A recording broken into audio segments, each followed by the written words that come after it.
नमस्कार दोस्तों, UP triple SC से मुख्य सेविका भर्ती में यहाँ पर बात करने वाले हैं। प्रपत्र भरने में अभी भी अभ्यर्थियों को आ रही है समस्याएं। आरक्षित वर्ग के लिए अच्छी खबर, डीवी स्किप अभी तक कितने हुए हैं, जितना यहाँ पर 17 तारीख से आप लोगों की डीवी जो है वो चल रही है, तो अभी तक कितने डीवी स्किप किए गए हैं, इन विषयों को लेकर भी यहाँ पर चर्चा करेंगे।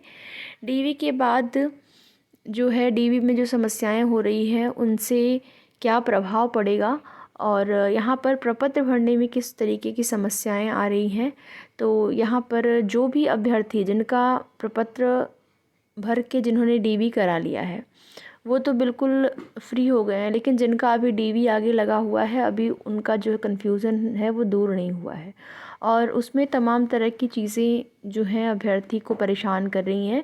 जैसे प्रपत्र में जो आपका 10th और 12th का भरा जा 9th का जो भरना है कि आपने कब प्रवेश का डेट और लास्ट डेट, तो इसको लेकर भी अभ्यर्थी परेशान है। तो आप सभी को बता दें कि आपको प्रवेश की डेट तो किसी को भी नहीं याद होगी, किसी को भी नहीं पता होगा, या फिर याद होगा, हो सकता है कुछ अभ्यर्थियों को पता हो, अलग बात है अगर उनके पास एडमिशन के टाइम का कुछ ऐसा रसीद वगैरह रखा होगा तो। नहीं तो फिर आप वही है कि जब स्कूल खुलते हैं जुलाई में कोई डेट आप डाल दीजिए और वही सन आप डाल दीजिएगा जिस सन में आपने 9th में एडमिशन लिया था। तो 10th की मार्कशीट आपके पास है ही, उसके 1 साल पीछे आप डाल देंगे 9th का। तो इसमें तो कोई समस्याएं नहीं आनी चाहिए। जो आपका डेट डालना है 10वीं और 12वीं के लिए, और जो स्नातक है, स्नातक में जो वहाँ पर आप देखेंगे नंबर, आपको वहाँ पर एनरोलमेंट नंबर या फिर सीरियल नंबर को लेकर अभ्यर्थी परेशान है कि स्नातक का कि क्या भरें, सीरियल नंबर भरें या फिर एनरोलमेंट नंबर। तो देखिए, आपको दोनों में से आप कोई भी भर सकते हैं, वो वेरीफाई करने के लिए है। एनरोलमेंट नंबर भरेंगे तो उससे भी वेरीफाई हो जाएगा, और जो आपका सीरियल नंबर है उसको अगर भर देते हैं तो सीरियल नंबर से भी आपका वेरीफाई हो जाएगा। तो उससे सीरियल नंबर या फिर एनरोलमेंट नंबर में अगर आप दोनों में से कोई भी एक भर दिए हैं तो उससे समस्या नहीं होंगी, ठीक है। और यहाँ पर जो आरक्षित वर्ग के लिए अच्छी बात ये है कि जब आपने आवेदन किया था, अगर उस टाइम 36 आरक्षण पर आपने टिक लगा दिया होगा फॉर्म भरते वक्त, लेकिन आप अगर लंबवत आरक्षण में आते हैं तो उसके लिए आपने एफिडेविट बनवाया होगा। अगर नहीं बनवाए हैं तो उसके लिए आप बनवा लीजिए कि गलती से आपने 36 आरक्षण पर टिक कर दिया था, लेकिन आप जो है लंबवत आरक्षण में आते हैं। तो उसमें क्या है कि आप लंबवत आरक्षण के अंतर्गत आ जाएंगे। तो इससे क्या है कि 36 आरक्षण वाले अभ्यर्थियों को फ़ायदा होगा। फ़ायदा ये होगा, कट ऑफ पर इसका एक अच्छा खासा प्रभाव पड़ने वाला है, क्योंकि ये जो गलती है वो कई अभ्यर्थियों से हुई है। 36 आरक्षण लंबवत आरक्षण को लेकर, लंबवत आरक्षण में वो हैं लेकिन उन्होंने गलती से 36 आरक्षण को टिक कर दिया है, तो उसके लिए एफिडेविट बनवा लेंगे तो आप जो है लंबवत आरक्षण के अंतर्गत आ जाएंगे। उसके बाद जो है यहाँ पर जो 36 आरक्षण वाले अभ्यर्थी हैं उनकी कट ऑफ पर प्रभाव पड़ेगा और अच्छा खासा प्रभाव पड़ने वाला है।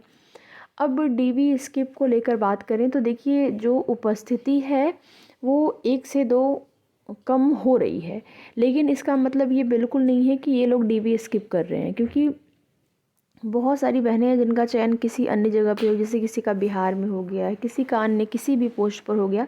तो जिनका यही है कि ग्रेड पे ज़्यादा है, अधिक ग्रेड पे भी जिनका हो गया है, वो लोग यहाँ पर जो है केवल डीवी स्किप कर रहे हैं। बाकी लोग जिनका सेम ग्रेड पे है, तो सेम ग्रेड पे वाले भी डीवी करवा रहे हैं। क्यों करवा रहे हैं? क्योंकि उनको लगता है कि ये जो मुख्य सेविका वाली जॉब है ये अन्य जॉब से इसमें जो है वही है कि सुविधाएं हैं थोड़ा सा इसको लेकर। जो फीमेल हैं वो सभी लोग अपना ज़्यादा से ज़्यादा डीवी, इसमें डीवी स्किप बहुत कम हो रहा है, ठीक है। तो वही है कि बहुत ज़्यादा प्रभाव नहीं पड़ेगा। अगर 50-100 लोग कर दिए होते डीवी स्किप तो उसका अच्छा खासा प्रभाव 50-100 की जगह पे किसी अन्य अभ्यर्थी का हो जाता, यही होता।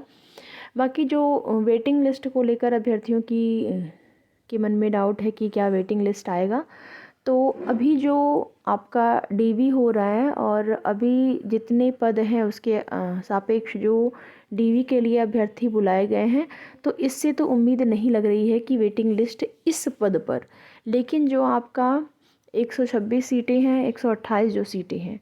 128 सीट पर तो आने की संभावना ज़्यादा है, लेकिन जो 126 सीटें हैं, अगर उस सीट को आप में जोड़ा जाता है, उस सीट को लेकर अगर आपकी जीत होती है, तो उन सीट जुड़ने के बाद वेटिंग लिस्ट की उम्मीद रहेगी कि 400 से 500 अगर 126 सीट मिलती है तो उस पर आपको 400 से 500 संख्या में वेटिंग लिस्ट यानी इतने अभ्यर्थियों का, और 128 जो पद हैं उसके लिए लगभग वही 400 से 500 के आसपास ये आपको देखने को मिल सकता है वेटिंग लिस्ट। लेकिन फ़िलहाल के लिए अभी नहीं, अभी डीवी होने के बाद ही इसकी उम्मीद रहेगी, या फिर अगर बीच में 126 सीटें या 128 सीटें जुड़ जाती हैं तो बीच में भी ये शेड्यूल जारी हो सकता है या फिर रिज़ल्ट आपका आ सकता है। बाकी आपके मन में मुख्य सेविका भर्ती को लेकर कोई भी सवाल है तो आप कमेंट के माध्यम से पूछ सकते हैं। जैसा कि निवास के बारे में आपको बताया गया है कि छूट मिल गई है, जो फीमेल कैंडिडेट्स हैं, शादीशुदा हैं, वो अपना निवास अगर उनका पिता पक्ष का नहीं बन पाया है तो पति पक्ष का निवास लेके जा सकती हैं। ये छूट आयोग के द्वारा दी गई है। और जाति जो है वो पिता पक्ष का ही होना चाहिए। ईडब्ल्यूएस प्रमाण पत्र अगर आप शादीशुदा हैं तो वो पति पक्ष का ही लगेगा, जाति पिता पक्ष का लगेगा सबका। किसी भी भर्ती में आप देखेंगे जाति प्रमाण पत्र जो होता है वो पिता पक्ष का ही लगता है, क्योंकि जाति आरक्षण का जो आपको लाभ मिलेगा वो जाति प्रमाण पत्र अगर पिता पक्ष का है तभी उसका लाभ आपको मिलेगा। बाकी कोई भी अगर आपके मन में डाउट है तो आप कमेंट करके पूछ सकते हैं। और वीडियो में लास्ट तक बने रहने के लिए आप सभी का बहुत बहुत धन्यवाद। वीडियो पसंद आए तो लाइक शेयर करके, अगर चैनल पर नए हैं तो चैनल को सब्सक्राइब भी ज़रूर करें।